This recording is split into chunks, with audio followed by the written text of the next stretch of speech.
Welcome to the Inside Texas Football YouTube channel powered by InsideTexas.com. This is Recruiting Intel. I'm Joe Cook. That's Coach Dub.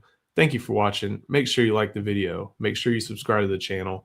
Of course, make sure you go to Inside Texas. You can use that QR code that's right there on the top left of the screen. You can also join for just $1 right there with that first link in our description as well. So come join Inside Texas. Join for $1, get the best recruiting insight. We've been bringing it with a bunch of different recruiting scoops, visits throughout the spring and summer, official visits taking form. So much going on over on Inside Texas as far as visits go. And a lot of highly ranked players, Charlie, are making their way to Texas. You wrote an article the other day about how many top 100, top 200, top 300 guys are making their way to Austin. Texas, of course, is not going to be able to sign all these guys, but the talent pool Texas is fishing in, some of the best in the nation. Yeah, definitely. It's kind of rare to see so many. Like, and you see a lot from the state itself, but from state of Texas. But man, so many kids that Texas is in with. Some of them have chosen Texas in their top final schools to choose from. Got official visits set up to Texas. You got two that's committed to Texas. So it's just a ton of action, a ton of activity from the Rival 300 in Texas. So that's always a good sign. Maybe you got kids who. Some guys were recently added and moved up. So it kind of tells you the staff is doing a good job kind of evaluating these guys, doing scouting them and saying, hey, we identified you as a player, right? And I think the ranking is starting to be solidified by that with some of these kids. And so it's good to see that Texas is in the mix again with some top kids in the state and around the country. So Rivals updated their own rankings. Rivals has the Rival Industry ranking. They have the internal rankings. These were the internal rankings that got updated. Here's what you wrote the other day. Let me see if I can zoom in a little bit more. There we go. Number one on the board at wide receiver for the entire country and for the Longhorns. We must get in the class that is already in the class. That's Easton Royal. Number 5 nationally. And I think we all knew Texas was going to be in a dogfight even after getting his commitment in November. But man, this is a type of talent that at wide receiver that's just truly special and can change an offense on day one. Yeah, definitely. It's rare you call a kid, I guess, a can't miss prospect. But man, look, this kid was a junior and he dominated the Under Armour All-American practices and 10 games with a special one-hand catch. Like, just to solidify, he is a dude. He's a player. And so Texas having him kind of locked up early says a lot. This is a kid you must have. He's an instant playmaker. He scares every defense coordinator. They stay up at night trying to see how we're going to stop Royal. Like, he's that type of talent. And so the fact he's committed to Texas, if Texas finds a way just to hold on all the way to December to signing day, they really, really got something in Royal, man. He's just a special talent. And I know it's so funny. He told me, he's like, I haven't even ran my fastest. And I think they got a laser time on him like 4.3 something. He's like, I can run even faster. So the fact that, he's on film just running by people, man, and making spectacular catches. He can run every route, has strong hands. Like, he is a guy that you see why every school in the country is trying to, still go after him, even though he's committed to Texas. Yeah, I think he's a sub 10.4 guy already. If not, he's a sub 10.5 guy in the 100. And, I think I wrote a couple weeks ago that like Florida and LSU and a couple other programs from around the country are still hard after him. But one of the other things, and a player I think you may talk about later, is he's bringing Amari Stevens for his official visit to Texas in late June. So that's Easton Royal. The only other Texas commit who is in that Rivals 300 was Cameron Hall out of Mansfield Summit, ranked 183, and really gives Texas another quality edge rusher in that room. Yeah, I think this is a guy whose ranking had just went up. I think a lot of people sleep on Cameron Hall. I think, you look at his tape, and you're like, okay, you see a big kid. I think it's a kid who hasn't grown into his body yet, who's continuing to kind of fill out and what he's going to be. I think people are starting to pay attention and take notice now. But just to kind of see his ranking rise up, I think he's ranked based on where the projection he may be maybe towards the end of his senior year. I think it may have a chance to get higher than that. But this is a kid I think maybe grow into maybe a 3-tech or that 4-eye position at Texas. Once he gets there, he's already 250 pounds now. So can you imagine how bigger he's going to get? But if he can keep the strength and explosiveness and some agility and good feet at the next level, I think you're getting a great player in Hall. But I like this kid a lot, strong at the point of attack, and the fact that him and Coach Loudon Clark have a great relationship, I don't see that changing. So we talked about how just Texas is in it for so many different players. not just within the top 100, but really within the top 50 and, even the top two. One of those is John Meredith. Texas is really aiming high at corner. You wrote about that earlier at Inside Texas, and they're in a really good spot for a lot of the great cornerbacks in the DFW area. And one of those that they probably want to be in a better spot for, that's John Meredith, number 2 in the country. And Texas has some ground to make up. We still don't know when his official visit date is set for Texas, but still the Longhorns are in this one, and they're trying to chip away at someone who is this talented in their own backyard. Yeah, just a few months ago, he said he admitted that Texas wasn't even in his top 4 schools, and they officially made their way up there with the hire of Will Muschamp in relationship with Coach Mark Orfe. He's like, you know what, Texas is really they crept into my top 4, and they weren't there before. So that's positive signs, right? The only thing you can do with this one is continue to recruit him, continue to chip away, and right, whatever he likes about the other schools, find a way, find your niche in, and say, hey, make him like those things about Texas, and just continue to work on a relationship with him and why you need him at Texas. I think, like I said, it's a long way to go through the recruiting process, but just keep chipping away and see what happens towards December. Kennedy Brown, a little bit different category. I think some schools are looking maybe at his position fit a little differently. Still one of the best prospects in the Houston area, but maybe a little bit, schools are evaluating him a little bit different than maybe some of the rankings. But Benny Easter, that's an interesting one from Humble Summer Creek, committed to Texas Tech, but someone who Texas is maintaining contact with, and will have him in town for, I think, at least one visit, if not 2 visits over the course of the spring and summer.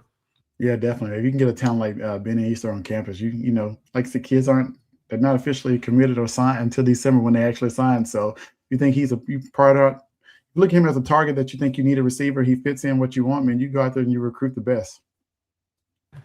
Switching over, Jackson Dollar, who is from North Carolina, and Justin a couple weeks ago wrote, or maybe even last week, wrote about how Texas is going and try to get players out of North Carolina. There's Josh Dobson and Williams David. I see you right there. Would you say Carolina is a new hotbed of recruiting for Texas?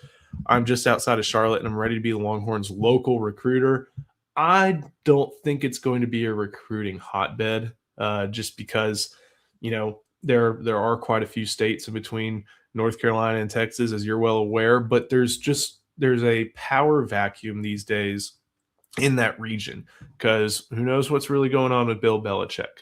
Who knows what's really going to, as I pause to get this cough out, how long is Dave Doran going to last at NC State? Clemson, Dabo's slipping a little bit. South Carolina, who knows what's going on with Shane Beamer? Duke is good. Wake Forest is good, but those aren't like the types of programs contending for the national elites.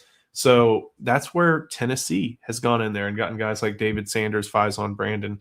Georgia's been there plenty, but Texas went there to get Samari Matthews. Texas is trying to get Josh Dobson, trying to get Jackson Dollar there as well. That's a tight end that Texas is interested in its 27th class. And, Charlotte, that area, one of the fastest growing in the country, I think even technically faster growing than like the metro area that goes from San Marcos all the way to Round Rock.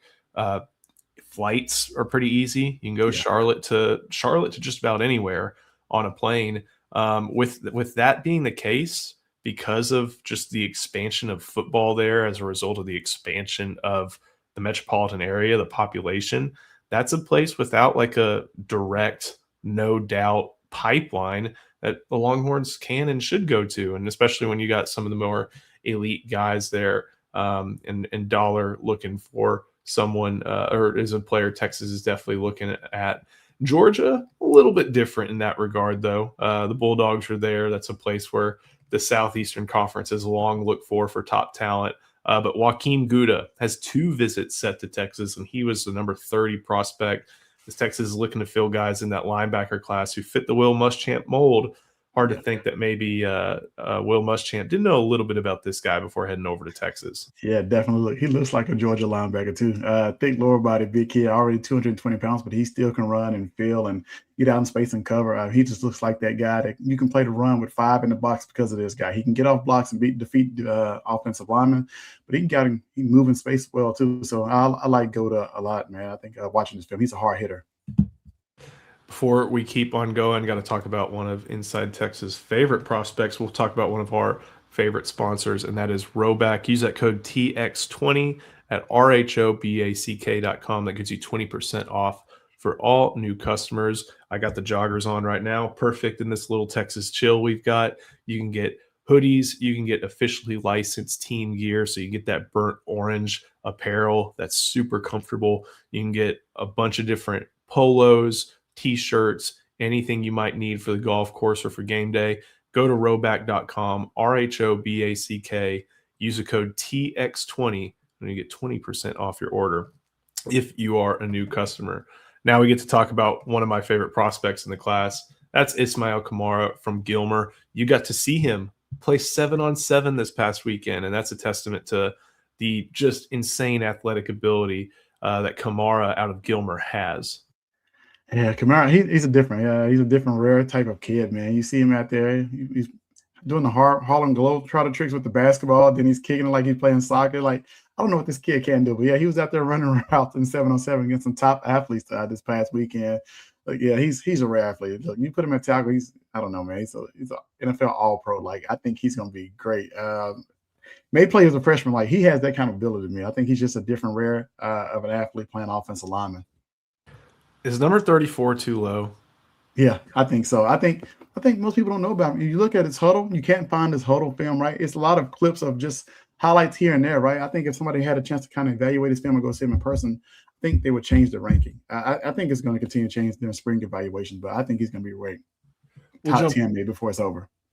We'll jump real quick. Honor Falave Johnson, San Diego area, one of the fastest prospects in the secondary. And this is someone I think Rivals had an update on him earlier today where he's really in no hurry. He's going to make a trip out to Texas. I think they're going to be vying for an official visit. And, you know, there are a lot of great defensive backs in state, but Falave Johnson's the type of athlete that you recruit if you're the Texas Longhorns.